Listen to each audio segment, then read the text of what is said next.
कुछ लोगों ने, खासकर भाजपा समर्थित लोगों ने हाईकोर्ट का रुख अपनाया और कहा कि एक मुख्यमंत्री यदि जेल में बंद है तो उसे इस्तीफा दे देना चाहिए। लेकिन संविधान ये भी कहता है कि जब तक आरोप साबित नहीं होता, सजा नहीं होती, सजा याफ्ता नहीं होता, तब तक वो आरोपी है और आरोपी को आप इस्तीफा देने के लिए मजबूर नहीं कर सकते। क्या जेल से वो सरकार चलाएंगे? क्योंकि सुब्रतो राय सहारा जब जेल में थे तो उन्होंने अपने बिजनेस डील के लिए सर्वोच्च न्यायालय से अनुमति लेकर जेल में बैठ के अपने डील, बिजनेस डील और बिजनेस मीटिंग किया करते थे। तो फिर क्या कैबिनेट मीटिंग भी इसी तरह हो सकती है? ये कई ऐसे सवाल खड़े हो गए। इसी बीच सुप्रीम कोर्ट का दरवाजा जो रात को खटखटाया था, आज सुबह हियरिंग हुई। लेकिन जैसे ही सर्वोच्च न्यायालय ने, मतलब मुख्य बेंच ने, सर्वोच्च न्यायालय के मुख्य न्यायाधीश के बेंच ने उन्हें सुनील खन्ना जी के बेंच पे जाने के लिए कहा, जहां बेला त्रिवेदी और एक जज साहब और थे।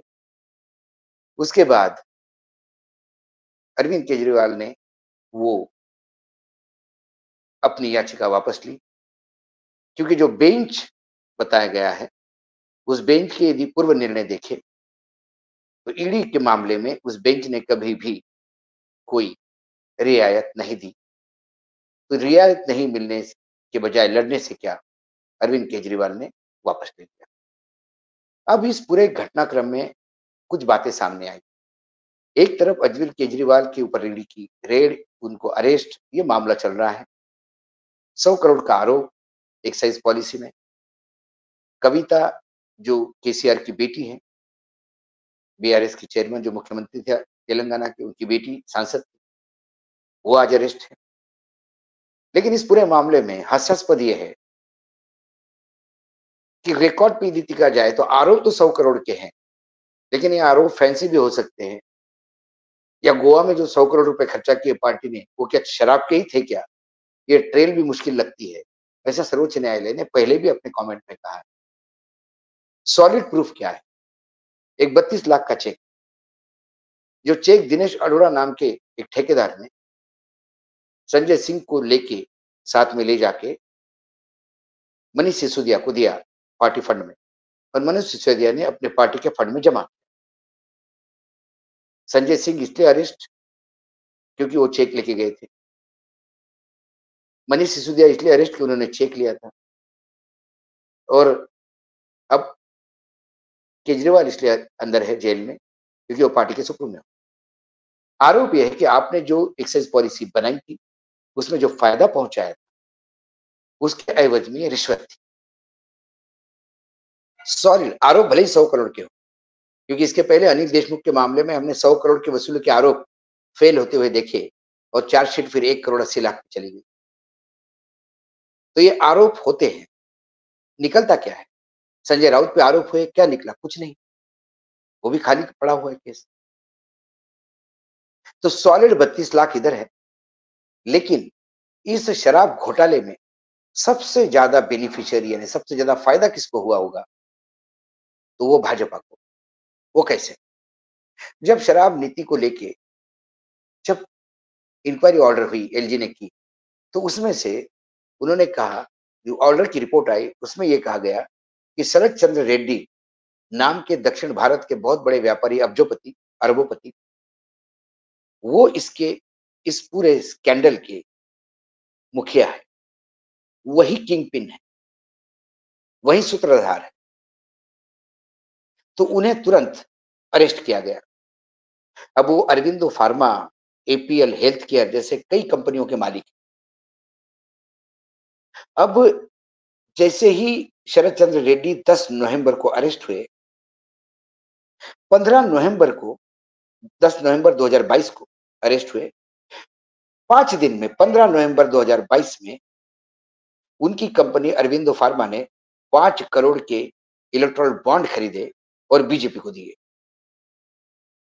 यह अब नंबर से मिलान हो रहा है। और उसके बाद उनके साथ संवाद शुरू हुआ। 15 मतलब 1 जून 2023 को उनकी जमानत हो, वो अप्रूवर बन गए। और जैसे ही रिहा हो गए, रिहा होने के बाद, क्योंकि जून में तो विंडो खुली नहीं थी सेल की। जून में रिहा होने के बाद जब नवंबर 2023 में विंडो खुली बॉन्ड की, तो 8 नवंबर को उन्होंने फिर 35 करोड़ रुपए के बॉन्ड लिए और बीजेपी को दिए। 15 करोड़ ईपीएल हेल्थ केयर ने ऐसे 55 करोड़ बॉन्ड बीजेपी को मिले। इसके पहले इस कंपनी ने कभी बीजेपी को कोई डोनेशन नहीं दिया। ये डोनेशन जेल में जाने से बचने के लिए, जमानत होने के लिए। यदि ऐसा माना जाए तो इसमें झूठ। तो आरोप जिसने लगाए वही इस भ्रष्टाचार के मामले में सबसे ज्यादा पैसा कमाने वाला साबित हो रहा है। लेकिन केजरीवाल को चोर बनाने के लिए तुली हुई है भाजपा। क्या केजरीवाल जेल से सरकार चलाएंगे? केजरीवाल जाने से क्या होगा? ऐसे कई सवाल। खासकर दिल्ली में जो केजरीवाल का सॉलिड मत बैंक, वोट बैंक, वो यदि केजरीवाल के साथ सिंपैथी में आ गया तो लोकसभा में दिल्ली में केजरीवाल को बढ़त मिल सकती है। पंजाब का मतदाता खड़ा हो जाएगा, वहां मदद मिल सकती है। गुजरात में तकलीफ होगी आम आदमी पार्टी को, क्योंकि गुजरात में आम आदमी पार्टी का फेस केजरीवाल, यदि वो जेल में चले गए।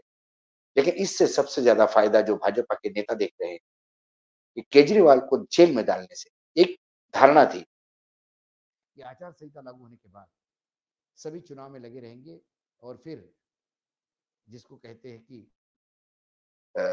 लेवल प्लेइंग फील्ड हर एक को मिलेगा। एजेंसियां इधर उधर फाइनेंस वाइनेंस जहां जहां पैसा हवाला बवाला इधर रेड मारेगी, लेकिन स्टार प्रचारकों को उठा के लेके जाएगी, ये किसी ने सोचा नहीं था। लेकिन फिर मोदी है तो मुमकिन है। केजरीवाल को जेल जाने की वजह से मायावती से लेके अखिलेश से लेके तेजस्वी से लेके ममता से लेके डीके शिव कुमार से लेके स्टालिन तक, महाराष्ट्र में उद्धव ठाकरे का परिवार से लेके शरद पवार के परिवार तक सब कॉशियस हो गए। बोलने के पहले 3 बार सोचेंगे, क्योंकि अब किसी भी पार्टी का बड़ा आदमी ईडी कहीं भी उठा सकता है। ये अब साबित हो गया है। नई परंपरा शुरू हो गई। हालांकि एक परंपरा गलत है, नहीं होना चाहिए। 3 महीने के लिए रुक जाते तो क्या होता? नहीं तो भी मनीष सिसोदिया को जेल में डाल के आज 1.5 साल हो गया। 1.5 साल में भी चार्जशीट फाइल नहीं कर पाई ईडी। सप्लीमेंट्री चार्जशीट कहती है, क्योंकि प्रूफ ही इकट्ठा नहीं हो पा रहे। तो जब कोई जेल में 1.5 साल रुक सकता है आपके चार्जशीट के लिए, तो आप भी कार्यवाही के लिए यदि 2 महीने भी रुक जाते, चुनाव निकलने देते तो क्या होता? लेकिन सबसे बड़ा प्रॉब्लम है कि मोदी जी को अपनी गारंटी नहीं। इसलिए उन्हें तमाम विपक्ष के क्षेत्र यदि जेल में चले गए तो उनके लिए मैदान खाली होगा, और खाली मैदान में विजय पाकर वो फिर अपनी पीठ थपथपाएंगे। क्योंकि सबके साथ लड़के चुनाव जीतना, ये कम से कम उनका इतिहास तो नहीं बताता कि 2014 से लेकर 2024 तक 12 राज्य ऐसे हैं जो स्थिर सरकारें अस्थिर कर एजेंसियों के द्वारा वहां फिर तोड़-फोड़ कर अपनी सरकारें बनाई, जिसे मैं उधार का सिंदूर समझता हूँ। तो कुल मिलाकर केजरीवाल जेल जाएँगे, जेल से सरकार चलाएँगे। अब ये बहुत इंटरेस्टिंग मामला होगा, क्योंकि केजरीवाल भी चाल चलने में मोदी जी से कम नहीं। अक्सर मैं उनको नरेंद्र मोदी जी का एकलव्य समझता हूँ, क्योंकि वही एक है जो लगातार मोदी जी को टक्कर दे रहे हैं। जेल में जाने के बाद भी वो अपने तेवर वही बनाए रखे हैं। ये थोड़ा चिंता का विषय बीजेपी के कैंप में ज़रूर। आज इतना ही, कल फिर आऊँगा किसी विषय के साथ। तब तक के लिए नमस्कार। देखते रहिएगा यूट्यूब चैनल उल्टा चश्मा।